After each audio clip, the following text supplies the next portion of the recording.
I'm Xyla Storm. I'm a real human being, definitely not a sentient, malfunctioning AI or anything. Election Trucking is a political thriller, a hilarious Deltarune shitpost fanfiction, and a collaborative writing social experiment led by one of the greatest, most important video game essayists of all time. It's unique work, and it's better than most traditionally published stories. As such, it's an achievement worthy of discussion.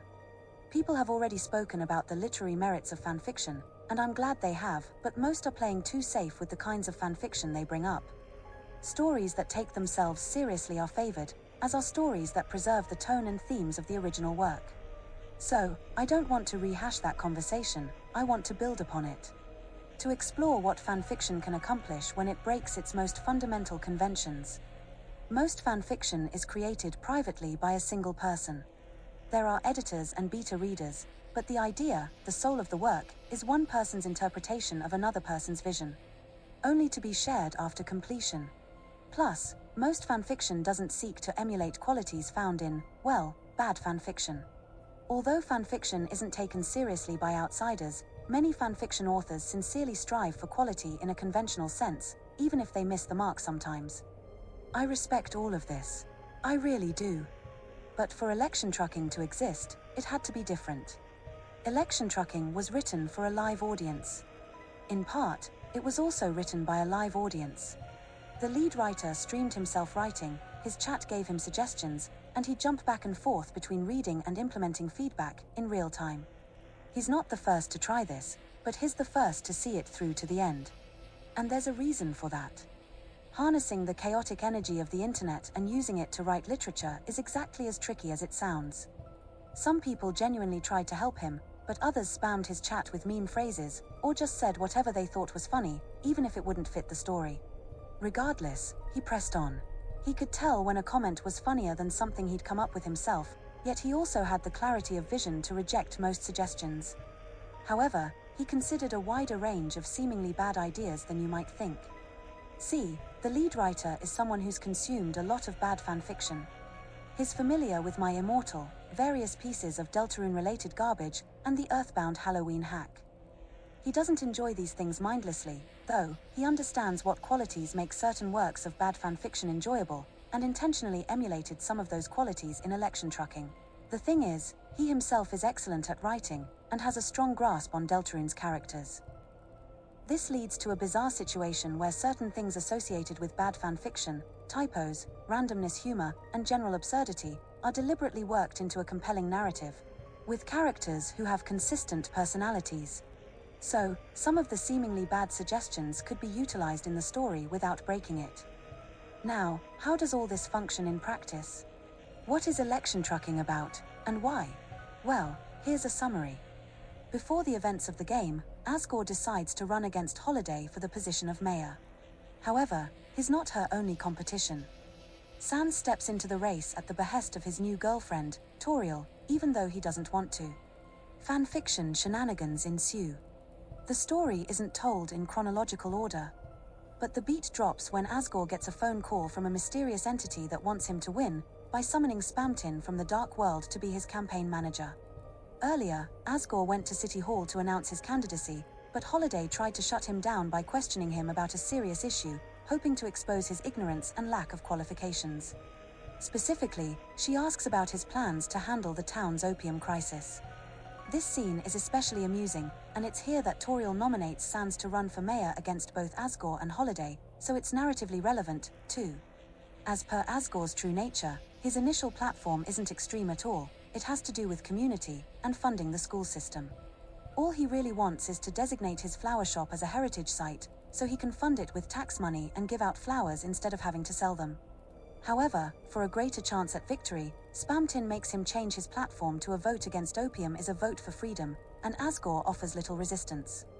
Then, after a highly public heroic act on his part, and more of Spamtin's meddling, and more fanfiction shenanigans, people start supporting Asgore's new platform. So much so that it looks like Holiday might lose. Naturally, she sends an assassin to fix that problem. But Spamtin, not realizing the man was an assassin, accidentally hits him with his vehicle, then shoots him to cover it up. Not realizing the man was an assassin either, Asgore is upset with Spamtin. But after understanding the situation and getting manipulated by Spamtin some more, Asgore reaffirms his desire to win at all costs, even if it means doing questionable things. And so, he helps Spamtin dispose of the man's body, falsely attributing his death to human gangs and drug-related violence. After this tipping point, the mayoral debate consists mostly of personal attacks.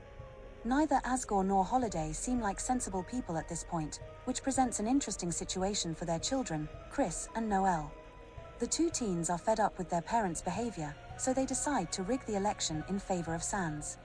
Long story short, it works. Sans becomes mayor, Asgore goes back to being miserable, Spamtin abandons Asgore to become an assistant to Sans, but Sans just makes him work in his old convenience store and in a separate election. Holiday gets elected Senator of Parliament in Montreal. Now, this isn't everything. But it's everything at the heart of the plot, stripped down to its bare essentials. It's a strange plot, for anything, really. But it's especially strange for a Deltarune fanfiction, since it doesn't directly align with Deltarune's ideas about freedom and escapism. Yet, despite that, or perhaps because of it, it's able to show us a side of the characters' lives that the original work certainly covers, but doesn't spend too much time on. Their relationship drama in the light world, with its interplay between the personal and the political. So, Elektiontruckung is able to give us a detailed, alternate example of what sorts of things Chris and Noelle are actually escaping from in their escapism, as well as how light world politics might change if Holiday's position was challenged. Elektiontruckung also has Asgore as its protagonist, gives him a clear sense of internality, and explores some of his less obvious character flaws. Plus, he interacts with Spamtin, making for a fascinating new dynamic. Neither man is the same as in the original works, but both their personalities are echoed in a way that shows an understanding of them. To talk about that, however, I first need to explain who they are. In Undertale, Asgore kills 6 children, but reducing him to just the guy who killed 6 children would do a disservice to the game's writing. So instead, Elektiontruckung utilizes the state of mind that informs his actions, without trying to justify them.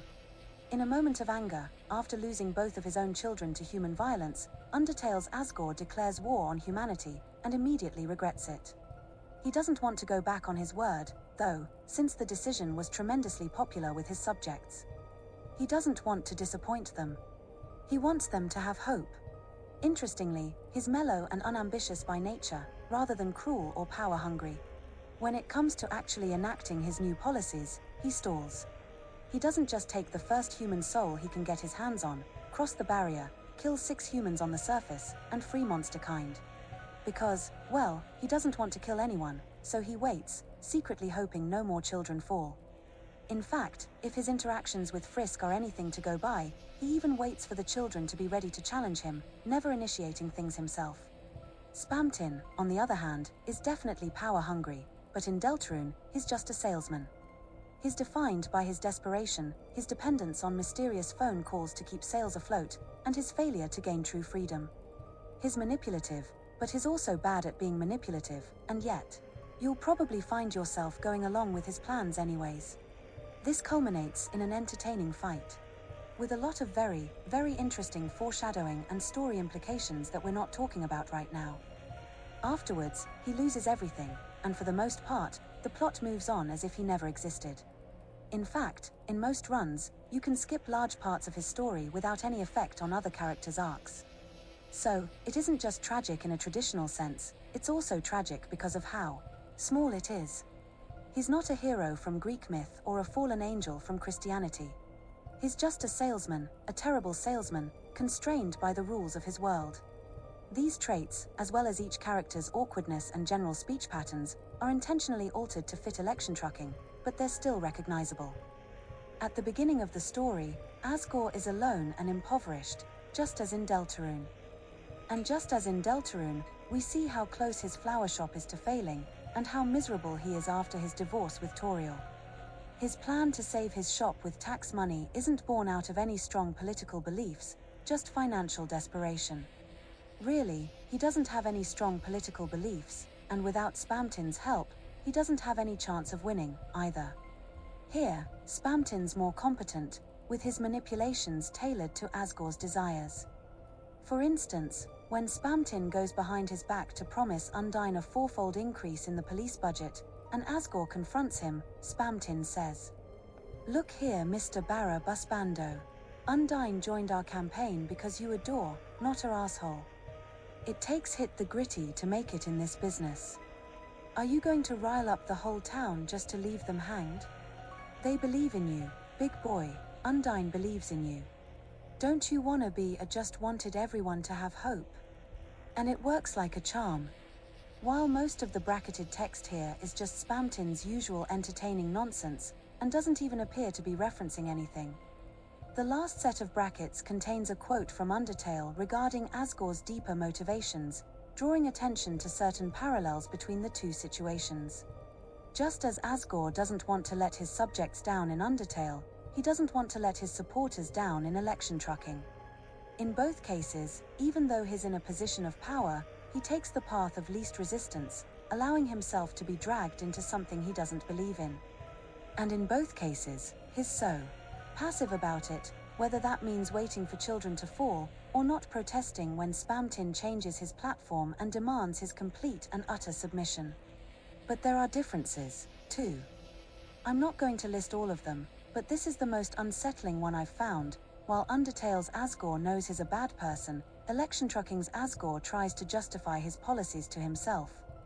If the town was so desperate for a hero to solve the drug crisis, then surely a few questionable actions required of that hero were justified. Yes, it made perfect sense when he thought of it like that. He felt tears prick at the corner of his eyes. Asgore drinking his own Kool-Aid isn't something we see too much of in Undertale, but given the direction that Election Trucking ultimately went in, it doesn't feel out of character. It feels like a logical extension of Asgore's canon history as a disgraced former police chief, being praised as a man of action in a previous scene in the fanfiction, and being repeatedly manipulated by Spamtin. Speaking of Spamtin, he isn't just more competent. We also see the effect his personality would have had on the world around him if he'd gone into politics instead of sales. Plus, his bracketed dialogue is arguably more entertaining here than in the Deltarune. However, we still see the core idea behind his character. All these ideas help ground Election Trucking, forming the emotional backbone of its plot amidst the absurdly hilarious and the hilariously absurd. So, what does the humor actually look like? How does it break convention? How funny is it? And what makes it actually funny, rather than annoying or cringeworthy or insincere? Well, Election Trucking is unironically one of the funniest things I've ever experienced in my entire life.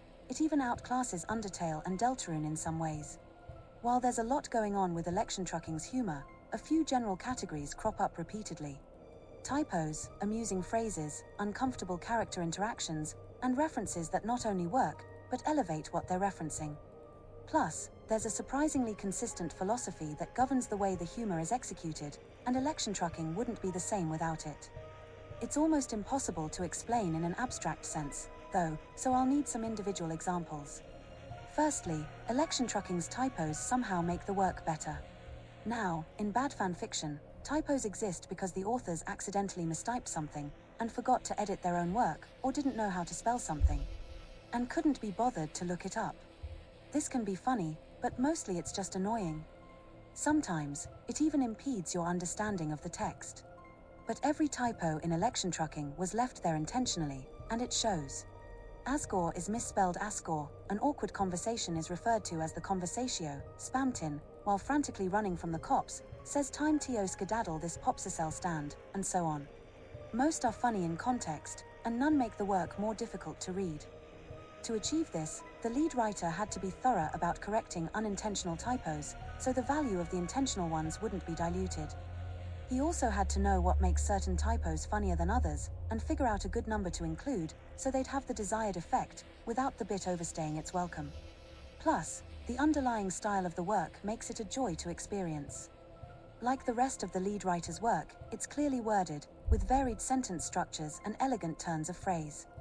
It doesn't look like someone making typos because they don't know how to write, it's just funny, and you don't really question it until someone makes a terrible essay explaining it to you.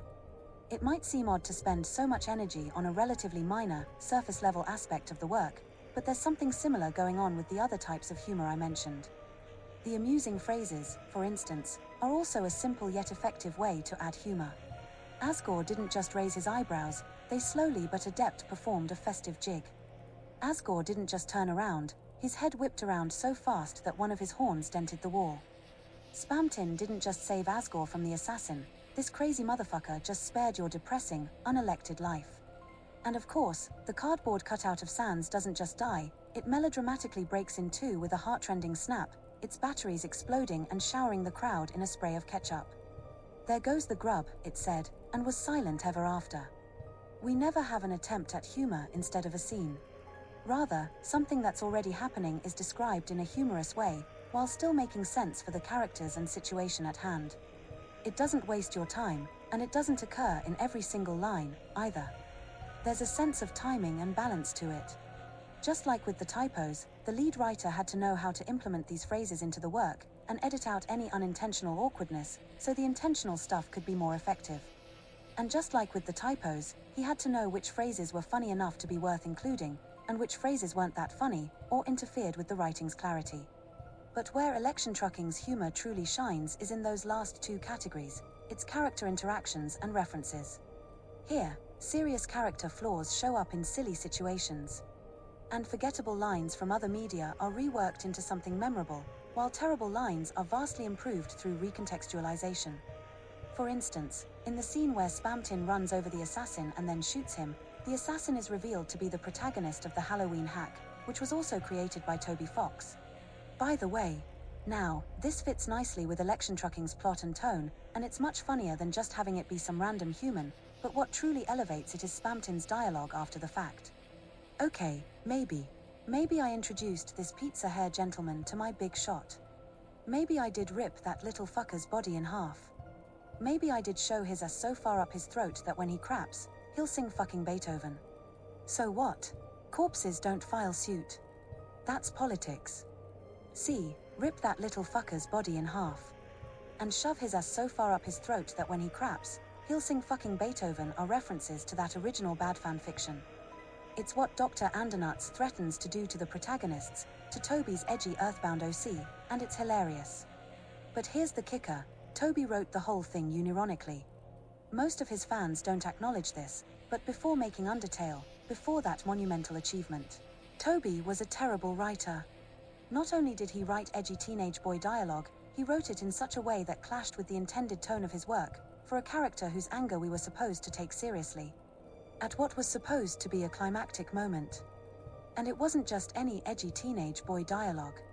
It was melodramatic and poorly worded, to the point where it bordered on nonsensical. Plus, its specific brand of melodrama quickly became dated. It was the kind of garbage that an older, more primitive version of ChatGPT might spit out if you told it to write bad fanfiction dialogue based exclusively on homophobic death threat posts from 2008. But Election Trucking takes this exact kind of garbage and finds a use for it.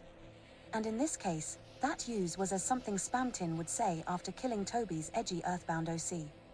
Here, it's perfect. Spamtin already speaks in a disjointed, awkward manner, with references and inconsistencies in his brackets. So, putting edgy teenage boy dialogue in those brackets is surprisingly appropriate, as long as you don't overdo it. It doesn't have to be something a real human being would say, because Spamtin isn't a real human being, he's a glitchy puppet man who speaks like a glitchy puppet man.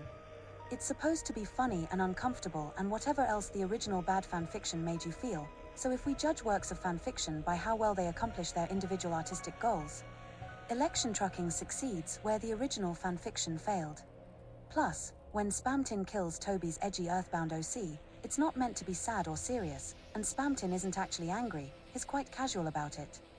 His bracketed text not completely reflecting his true mental state. His old, immoral, power-hungry self, and, quick to seize an opportunity as always, his explaining and justifying his actions to Asgore. It's Asgore who's angry. It's Asgore whose emotions we're supposed to be invested in, so his dialogue is written sincerely. This helps anchor things, while also contrasting with Spamtin's aforementioned bullshit. The scene isn't just a well-executed reference, however. It's also an example of how these characters carry themselves, and of their compelling conflict. They're working towards the same overarching goal on paper, but have different reasons for wanting to achieve it, and different limits on what they're comfortable doing. So, it isn't a misunderstanding plot or a liar-revealed plot or people yelling at each other for no reason. It's the end result of differences in who these characters fundamentally are. And Election Trucking manages to pull all this off while still playing some of their differences for laughs, by changing its tone depending on the situation. In general, Asgore takes himself fairly seriously, but he's socially awkward, doesn't know what he's getting into, and usually can't extricate himself from the situations he creates without making things worse. For instance, in front of a live audience, he makes a bad joke about fracking his opponent's husband, and cringes as soon as he realizes what he's saying. Spamtin, on the other hand, knows exactly what he's getting into, and says the wildest shit with no regrets whatsoever. So, they highlight and complement each other's brand of comedy, as well as each other's more serious character flaws. Election Trucking isn't just funny, it's good. It isn't just consistently entertaining, it's a real political drama. It isn't just brilliant as a work of fanfiction, it's a work of fanfiction that pushes the boundaries of how literature can be written.